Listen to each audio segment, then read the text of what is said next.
just talk about me and Virzi were doing shows in Atlantic City when he first got the chain. Your wife got you the chain, correct?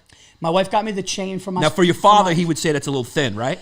Yeah, he goes, oh, it should have a little more mass to it. Yeah. It's a little, He would call, what would he call it? He would go nice. He wouldn't full-fledged say chicken wire. Yeah, he calls them chicken wire.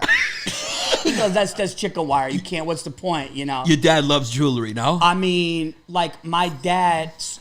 If my dad was into sports the way he's into jewelry, we would have bonded on games. Right. You know, I told you, my father would watch rap videos for that.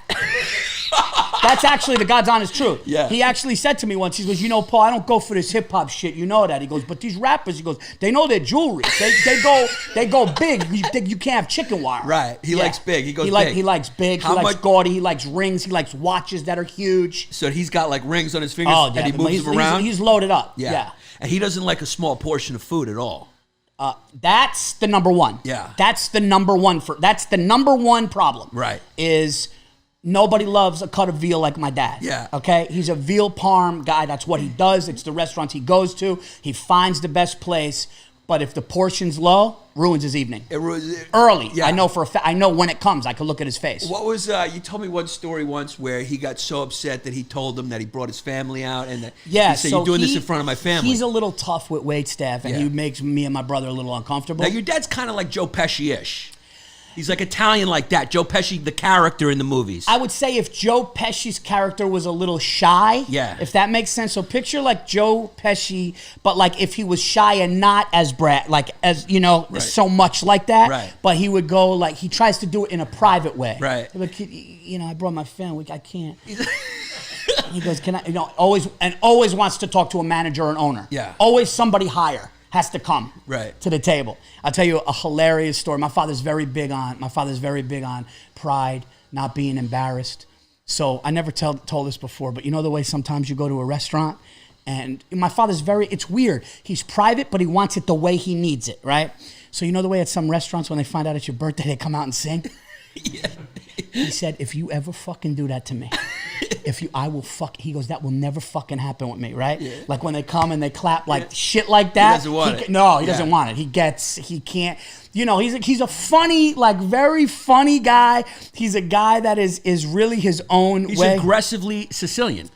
He's aggressively Sicilian, but he tries to do it in a respectful way, but doesn't realize, you know, so like when the portion of food is bad, like, we were at that place in Florida and my kids were there. Yeah. And Stacy, you know, my wife, she, you know, nobody wants an issue with the waiter. Right. Nobody wants to go to a fucking restaurant and have an issue with the waiter. Right. You want it to go smooth, everything is good. But as you would say, your dad's one of those. He's one of those. It's a clock. Yeah. Me and my brother put it on a time. It's like a time bomb. Right. And we're just hoping that we get through it. Yeah. And he actually said to the waiter, he goes, "How's the he always does it nice too. That's the thing. My dad's a really really nice guy. Yeah. He goes, yeah. How's the portion of the veal? Yeah. Is the veal cut with pawn? Is it a big wedge?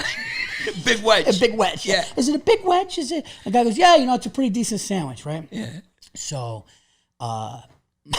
it comes. And there's not much veal on it, and it's small, and there's a lot more bread. And I saw my dad was like having a conversation with his grandkids, and I saw his demeanor change. When it came, his demeanor changed. He got quiet, and he started looking around, and I knew. Yeah. And the waiter wasn't back yet. Yeah. And my son was to the left of me, and Stacy and my daughter are over there. My stepmother's over there, and I see. Not only do I see the waiter coming, I see my dad feel him coming, and I see my dad perk up and get ready, right? It was like, and I grabbed my son. I said, "You got to come to the bathroom." You left your wife there for it. It was like I could only grab the closest person to me to get out. Before it goes down, I just grabbed my son and we just went to the bathroom. And I came back and my wife was beat red. Yeah. And apparently my dad was just, you know. What did he say? I think he said something like, "Do me a favor, next time, you know, remind me not to have this because you know I'm not. What am I, a little person?" He said midget. Yeah. I think he said, there's no way your dad used the politically correct nomenclature. I got to ask Stacy what she said. He either said midget or little person, but he said something along the lines of like, what am I? And Stacy was like, you left me. And I was like, I had to get out. I had to get him.